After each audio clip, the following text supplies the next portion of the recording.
Chapter 13. Fun with magnets. Let's begin.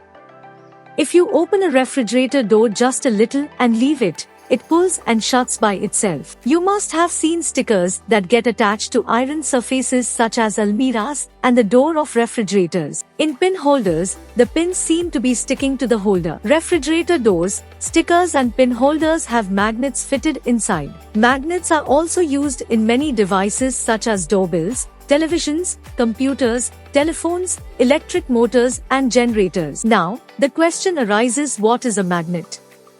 Magnets are objects which have a magnetic field around them which attracts or repels certain materials. This magnetic field is invisible. Let us know more about magnets. Discovery of magnets.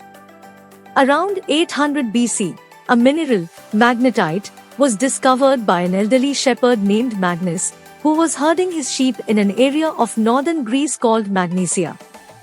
He found that both the nails in his shoes and the metal tip of his staff became firmly stuck to the large, black rock on which he was standing. This type of rock was later named magnetite, after either Magnesia or Magnus himself. It was also noticed that a thin strip of magnetite always aligned itself in the same direction if left to rotate freely. For this property, it was called leading stone or lodestone. Shapes of magnets.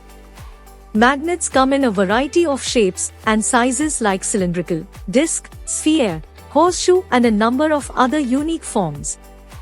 They are also made in the form of needles which are pointed at both ends. All these types of magnets are prepared according to their use. Usually, bigger magnets are stronger, but not always. Small magnets can be improved to increase strength by using different materials. Types of magnets. Magnets can be either man-made or may exist in nature.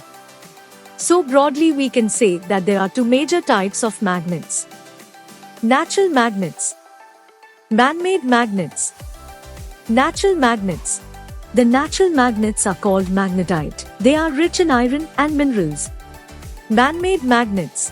The man-made synthetic magnets, which are stronger than naturally occurring magnets, are made of metallic alloys and some other methods. The man-made magnets are used for thousands of purposes and vary in their resistance and magnetic properties. The man-made magnets can be categorized as permanent magnets, temporary magnets, electromagnets, permanent magnets. The permanent magnets are very strong and are the most commonly used magnets. These magnets are so called because once they get magnetized they retain their magnetic properties.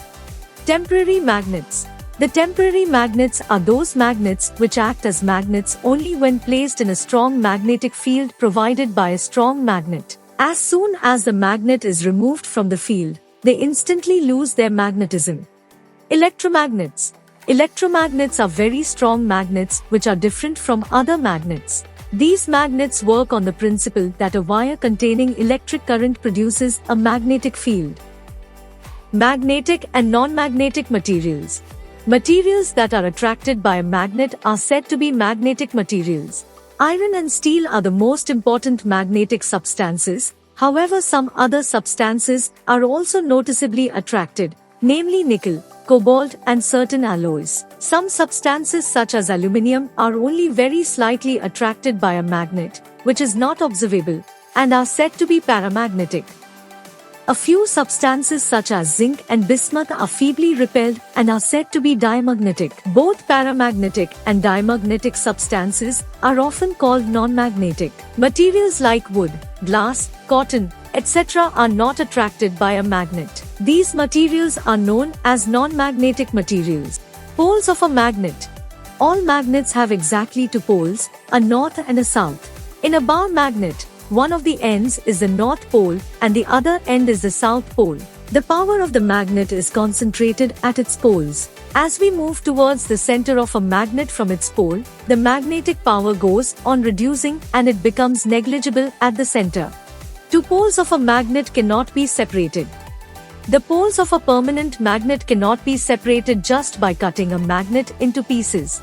If you take a bar magnet and cut it in half, the two pieces will be separated and form new sets of poles. In other words, no matter how many times you cut or break the magnet, each piece will have a north and a south pole. A magnet always points to north-south direction. If a bar magnet is suspended freely, it will always remain in the north-south direction. The north pole points to the geographical north of the earth and the south pole points to the geographical south. This property of a magnet is used to make magnetic compass. The needle in the compass is a magnet.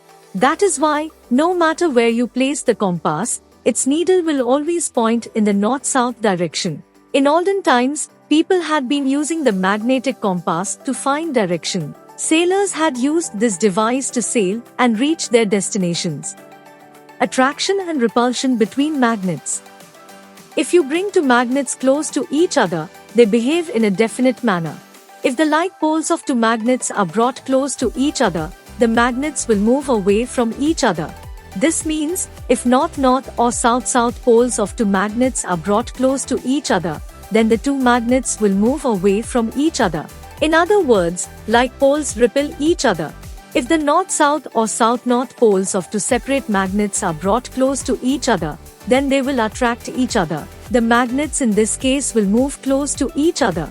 Unlike poles of magnets attract each other, the magnetic strength of a magnet is concentrated at its ends or poles. Make your own magnet. There are several methods of making magnets from iron pieces. Let us learn by simplest touch method.